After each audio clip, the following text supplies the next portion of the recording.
art must be provocative.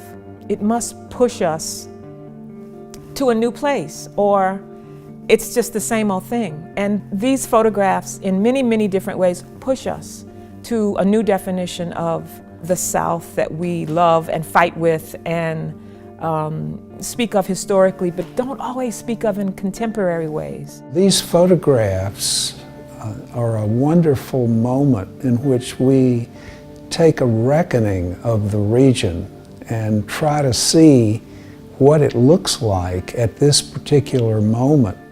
The South is multivalence, the South is myriad, and so are the peoples of the South. And I think that's what makes this show successful. It's wide and inclusive and honest as it can be. There's a wide swath of who and what the Black community is in this exhibit, and I think that's really, really important. And I think that's what art does. It doesn't allow you to get comfortable with one way of seeing anybody. Never before have we had so many talented photographers coming together in a very individual way, each of them documenting and capturing the American South and its many pieces. I think the juxtaposition of the old world order of the South and what the South really looks like now through the eyes of living photographers and storytellers is one that you can't miss. But let's tell a truer story of the South. Let's tell a newer story of the South. Let's tell an honest story of the South.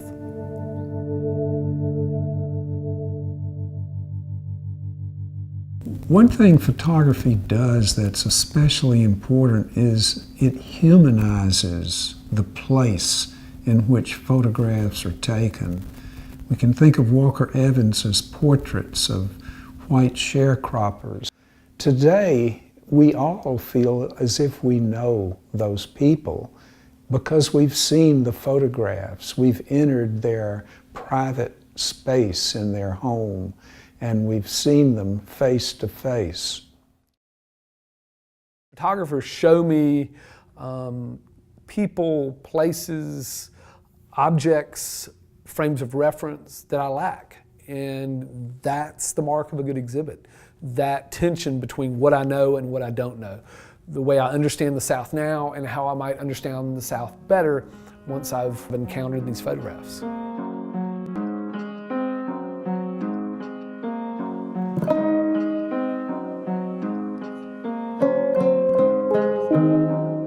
Like they seemed spontaneous, they seemed courageous, they seemed that they weren't, the photographer didn't have an agenda, that they really just wanted to be in the world and to see what was in the world around them.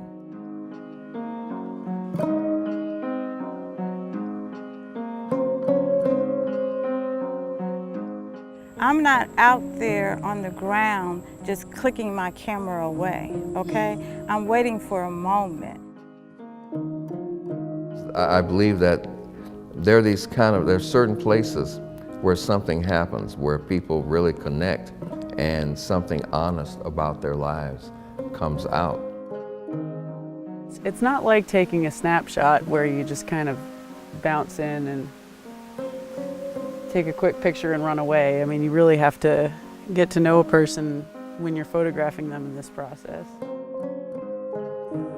I shoot from my gut, and you know, what you read into it is how you feel. It's about being open to surprise as much as anything, and being okay with the fact that the answer isn't necessarily going to come.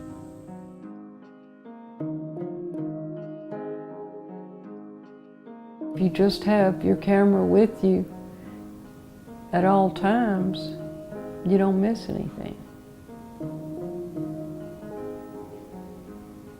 Or maybe you miss everything and you just think you don't miss anything. You know, great photographers are narrative makers. They're storytellers, and storytelling requires tension. And a place like the Mississippi Delta, often photographed, offers that profound tension between poverty and between plenty. Each generation has claimed to be the new South, improved, different, better, but also lingering and haunting the South of those same old ghosts of race, of gender, of class. For the South, the past is like a whack-a-mole, right? You know, it keeps popping back up. The great sin of the South, enslavement. No matter what we do as a region, no matter how hard we might try or how little we might try, the whack-a-mole of racism, the whack-a-mole of white supremacy, the whack-a-mole of enslavement and Jim Crow, and those legacies pops back up again and again and again. You know, we're still doing a lot of stupid things that we don't need to be doing anymore, and we're still thinking about being neighbors or not being neighbors in many ways in a very old kind of way. There's still the old guard here that wishes to run things in the way that they were run 100 years ago. I wrote about one of the images that speaks most loudly to that notion of the past and the present. And I wrote about Colonel Sanders and Colonel Sanders' want to drape himself in the plantation finery of the Old South. And he was specifically referencing labor. Like, you know, in the Old South, Colonel Sanders would want you to reference that promise of that fried chicken is it's going to be just as good as those black women cooked back in old plantation days.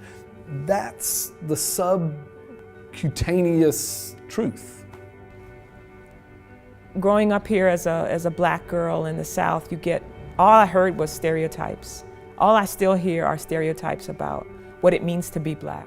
The photographs in Southbound directly address the issue of race as an issue that is alive and well. The symbols of racism, the Confederate flag, is prominently displayed in many of these photographs. One of the things I see in this exhibit is people of African descent fully realized, not as backdrop for action, not as props for whites, but fully realized African Americans at work, at leisure, comfortable before the frame. And that's a new phenomenon in the South. That has not always been the case. It is only in the 21st century that the South has truly been able to, or begun to, regard itself honestly. You know, that's sad. Sad that it would be remarkable. Langdon has a photograph of freshly picked, vine-ripened tomatoes. And that image summons so many parts of the South, the garden, the rootedness of making fresh produce at your home, but also being in touch with the global South through the New York Times. And when you finished reading it, you recycle the paper to line the basket.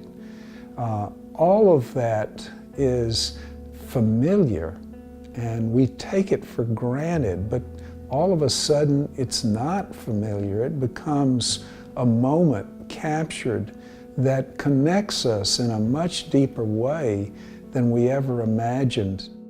There's a picture of African-American man holding a fish. The fish is like magenta and pink, and all you can see is his dark skin and this translucent fish. But it was something about the colors of that photograph. And one of the things that is profound for me also about this exhibit is not just the social consciousness of the photographers, but also the technical brilliance of who they are as photographers, how they capture light. These photography images capture the hauntingly beautiful patterns of toxic waste in the Gulf. They capture the destruction of neighborhoods. They capture the vibrancy of New Orleanians. A lot of our work was inundated by the floodwaters of Hurricane Katrina. The ones that we kept, we put in a freezer. We just thought that that would stop the deterioration of whatever was happening. And so when we started working with them 5 years later, the transformation of the slides and the negatives are just beautiful. The photograph is a very powerful medium for us to understand who we are as a country and what has happened and what we have done and what we have not done. Pictures of Katrina, when Katrina hit, and people on top of rooftops and 40 feet of water, and all of those things bring home what we need to be focused on as people who make decisions for not just ourselves, but for our communities.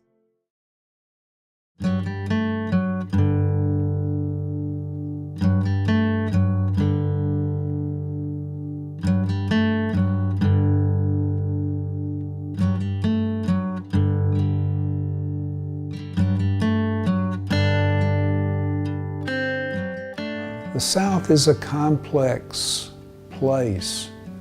I compare it a little to the Mississippi River. You can never step in the same water twice. It's moving and changing. And these photographs step in the water at this moment. And we see a different, amazing kind of portrait of the region through the photographs, which frees a moment in time. We leverage the past to sell the present, and in many cases to promise some sort of future. This really does show you what your South looks like, what your state, what your city looks like. And it's priceless. It's a time capsule that I wish and hope, you never stop hoping, that people would pay more attention to.